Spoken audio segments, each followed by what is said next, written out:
we're back on the Blue White Breakdown podcast. Dave has his coffee. We're talking about predicting the Penn State Auburn game, and you're inching as we get closer to the end of this podcast. You're inching to a Auburn win, are you not, or are you still undecided?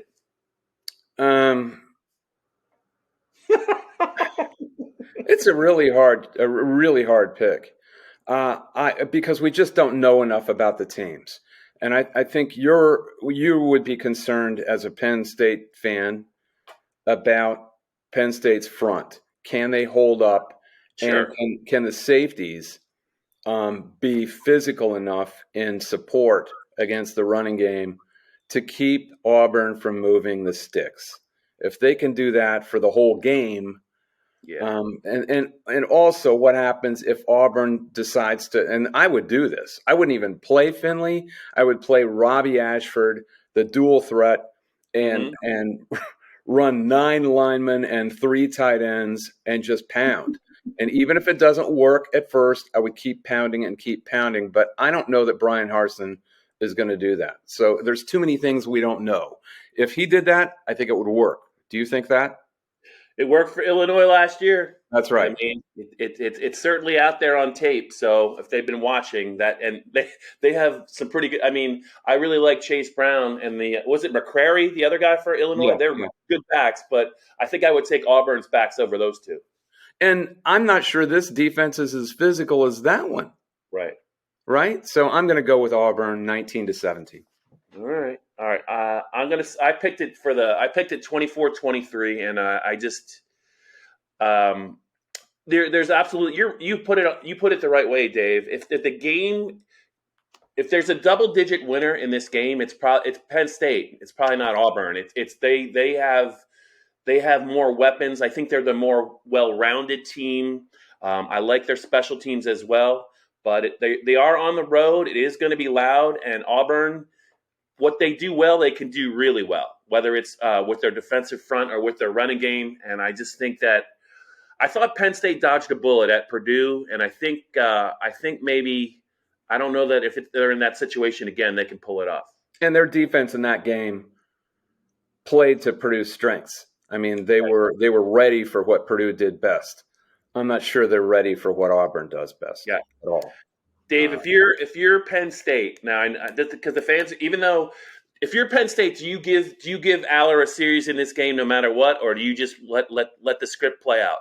You know, if you're going to win this game, this is what you're counting on. I think if there are games where teams make 4 giveaways and still win, I don't think this is going to be one of them. Right.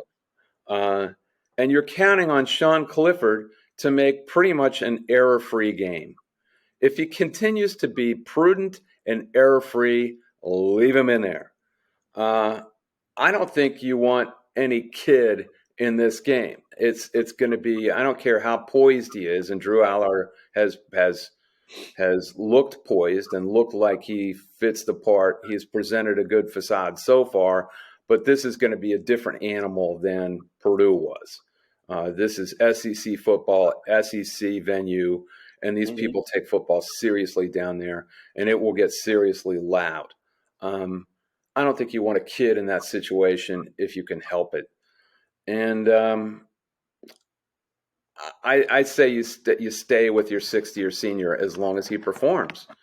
If they get into the second quarter and they're not moving the ball, all bets are off. Yeah, right. Sure.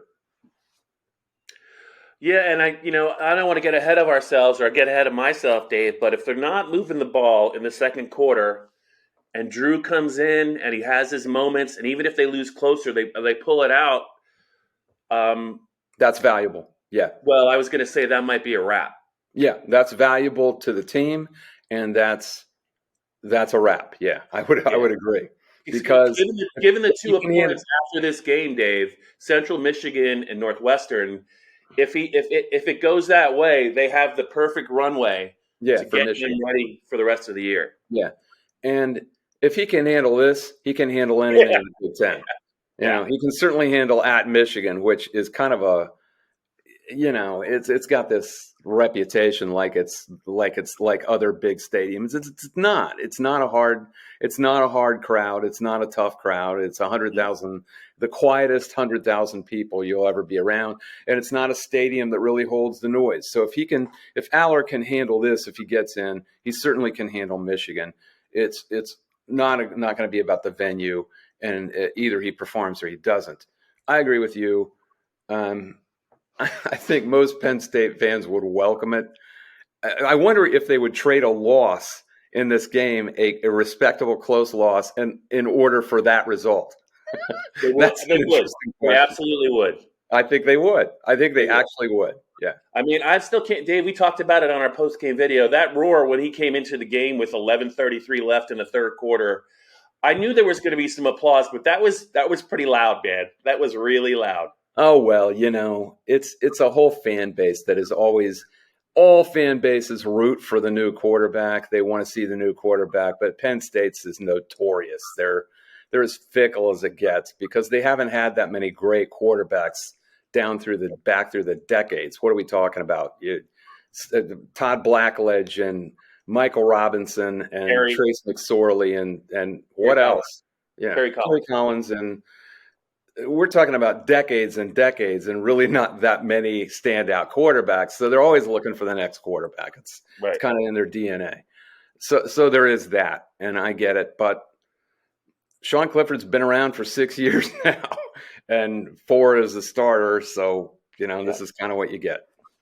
David, did you get any other interesting nuggets from the people you were able to talk to down south about either the perception of Penn State or what's going on with Auburn? Anything else you want to share with us? The main thing is that Brian Harson just does not fit down there, and it's mystifying how he was hired. As I believe the former AD's name is Alan Green.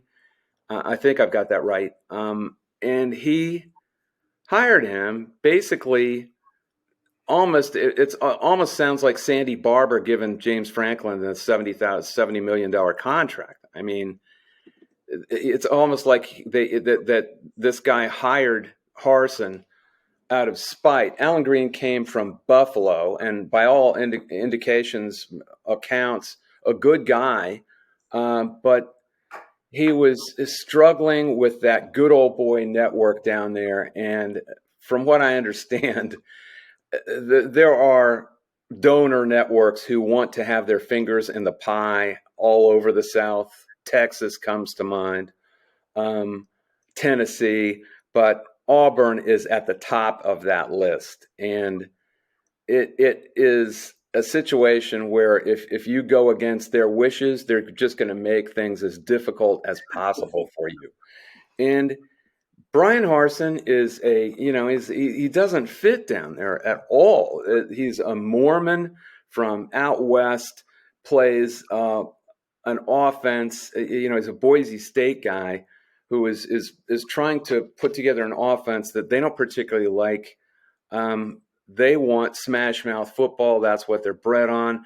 They don't like this guy in any way, and he's not recruiting. He's not recruiting well at all, which you have to be able to do in the South. You've got to get a whole team full of assistants who can really recruit their asses off and are all about it 24/7, and they are not recruiting. And so the place, it almost feels like Scott Frost 2.0. That's the main thing that's going on. I knew it was coming, Dave. I knew it was coming. Did I just hear your dog growl in the background? Mm-hmm. Okay. He's a Scott Frost. He was a Scott Frost fan too. He moaned right when you said Scott Frost. I was like, I really like this dog of yours, Dave. Everyone's a Scott Frost fan. Oh. Well, at least it's over. At least it's finally over. At least that chapter. Could you believe they couldn't even wait? See, he feels bad for Frost. Can you believe they couldn't even wait 2 weeks when they basically threw $7.5 million to the wind just to get him gone because his buyout was going to decrease. It was going to halve on October 1st. And Trev Alberts wouldn't wait that long. The situation was that untenable. Did you watch the Georgia Southern game by any chance? No. Yeah. That stat though, that they were 214-0 when they scored 35 points at home in Nebraska, and then they lost. Now they're 214-1. I'm Kind like, of like oh the cherry on the crap sundae, isn't it, for Scott yeah. Frost? I Yeah. just I would only ever get to see him at Big Ten media days, and he just looked like it was a combination of so many different things. He looked like he was annoyed. He looked like he thought he was better than everyone. He looked like, like I'm going to show you. And I'm like, have you watched how you coach your team? I mean, those one possession losses just stacking on top of each other. I mean, it had to have been. Nebraska's fan base is pretty nice. That still had to be unbearable at the end for them. You know what occurred to me? I got a question in the mailbag yesterday that I published today about Franklin. Someone asked, is Franklin the nicest guy of all the coaches you've dealt with? And I said, look, everything that these guys say and do in front of a mic and a lens is fabricated. It's a presentation because that's Sure. what you have to do at this level. Kaiser is now trying to step on the cord to unplug the podcast, by the way. He wants his breakfast. Stop talking about Frost. Nothing these guys do is really genuine in front of a camera. It's just not. And we would do the same thing were we in their place. And I went into how Franklin is very civil and he's easy to deal with in that way, but don't mistake it for being, a nice guy necessarily. Yeah. He's presenting an image. Well, Scott, it occurred to me, I went through everyone in the Big Ten, and the only guy who doesn't even try to present an image was Scott Frost. Yeah. I am just he was an eyesore. He was an eyesore. Gaping brown a-hole, right out in public and didn't care what anyone thought. Well, that's what you get. Oh well. It was nice being I'll always be a Nebraska fan, but boy. This guy and Bo Pelini. How about that? How about that, my man? Yeah. Yes. Yes, he came from Bo Pelini's charm school. He did. It's just depressing. I know Penn State fans don't want to hear about it, but man, whoo! Did the bloom is off that rose. Whew. Now, who do you think they're going to get there? Who would you get? I know you're talking about. You're a dyed-in-the-wool Nebraska fan as a young boy. Of course, when we become reporters, we leave all that stuff aside. But you have followed this program all the way back to Bob Devaney, right? You go back that far? I do. So I do to the very late program. Bob Devaney. Yeah. Yeah. You know the program. You know what the heritage is. What do you do now? Because it seems to be a point where the heritage is not working for them anymore. They just got to get a football coach. So I got my own ideas. Who would you hire at Nebraska? Well, I know you keep talking about that guy, Lance. I don't know how to pronounce his last name, but you like him. I saw Bruce Feldman had him at the top of his list for Nebraska. Yes, he did yesterday. Yeah. And I don't know enough about him. You talk about it once in a while. You talk about it with Penn State, but Nebraska needs to find its identity. They have to decide what they want to be, how they want to do it, how they want to build it, stick to it. And, I just don't sense that anyone is on the same page. They continually, every time it doesn't work at Nebraska, they pick somebody who's completely different. Mike Riley. Yeah. And then that doesn't work. And then they go 180 degrees the other way. And it takes so long to try and install the new thing, and the minute it doesn't work, they give up on it. I don't know. I was really stunned that Frost could not do considerably better, but it was pretty clear, I think. Honestly, after the Northwestern loss, in week 1, when they tried that onside kick up 11 against a Northwestern team that I just don't think is very good. They're not very good. They just lost to Duke. Double digits. I think Trev had seen all he needed to see. Yeah, I don't know what they're going to do, but they better have a plan, and they better be able to explain their plan, and it better make sense, because I'm not sure what the answer is, but I just remember when they were at their best, they did things a little bit differently than everyone else. They were a hard matchup for a lot of different reasons, but They ran an offense that not a lot of people did, and they ran it really when they were good, almost to perfection. And now it seems like they're trying to be like everyone else, and it's just not working. No, and to me, right now, you got to make a choice between two polar opposites on offense. Either you go speed or power. Can they recruit speed in the middle of the Corn Belt? I don't think. I don't even think. I said today in the letters column. I don't think Mike Loxley could recruit speed in there. You Yeah. kind of have to be. You have to have a recruiting turf, unless you're Ohio State, which is not exactly in the middle of the country, where you're close to the coasts where the speed is, either the Gulf or the Atlantic coast, the Pacific coast. You got to have some of those kids in your backyard. Penn State's fortunate in the Big Ten footprint that they're very close to a lot of those kids in the DMV, Virginia, where you get a lot of speed. Nebraska is it's not 1995 anymore. Yeah. I don't think they're capable of doing that. They used to recruit Texas fairly well 20 years ago. I think that's out of the picture now with the SEC pretty much owning Texas. They got to go 3-star recruits and power. They got to do the Wisconsin template. And I think they can do that. But who's the guy to do that? Lance Leipold is just a good, solid, basic football coach. And you remember when he brought Buffalo into Beaver Stadium and the fans booed Penn State off the field at halftime because Buffalo had the lead. Oh, yeah, that's right. Yeah. This is a really good coach, and he's doing it again. He beat Texas last year with Kansas athletes. That's all you need to know. He was an assistant at Nebraska for 3 years. You just need a good football coach, man. Yeah. And somebody else on in the letters column suggested, who I had not even considered, but he's a Big Ten coach, and he was raised on Fleck? No. He was raised on a pig farm. That should be a clue to you. Bielema. Yeah. Bielema would not be a bad choice, and it never occurred to me. Bruce Feldman, nobody. Pete Thamel, nobody is mentioning Brett Bielema, but I think the problem is he needs at least a 7-5, 8-4 season this year to be considered for that job, and they don't have the horses at Illinois to do that.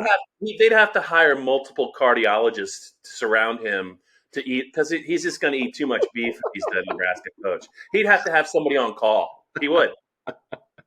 He's got access to all that great pork product out there, and he was raised on a pig farm. He slopped hogs, man, when he was a kid on his dad's farm. So if it would be allowed, which I don't think it will be, because the Cornhusker faithful are not going to cotton to a guy coming off a 5-7 season, which Illinois is headed for with those guys. But I don't think that would be a bad choice, really, because he's going to be totally unaffected by the Nebraska ethos, the whole heritage and the weight. It's kind of like Indiana basketball, that people just treat it with.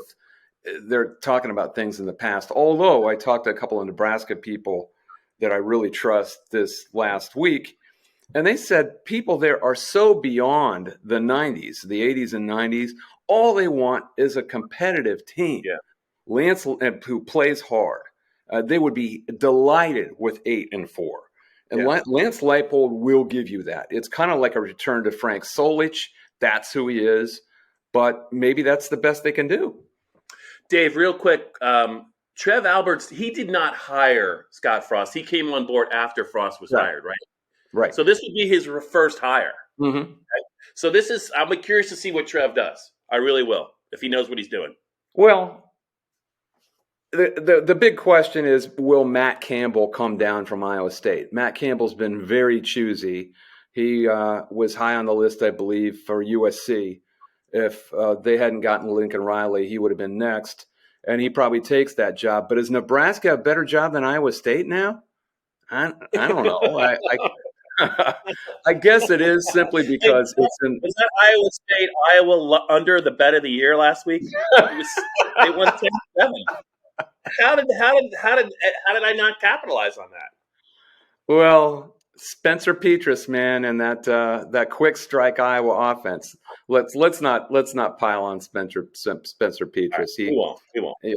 He lost the two best remaining receivers to injury, and he's got Brian Ferentz coaching the offense. I mean, somebody brought up the Brian Ferentz thing, and it does remind you a lot of the Joe and Jay Paterno experience in 2004 right now.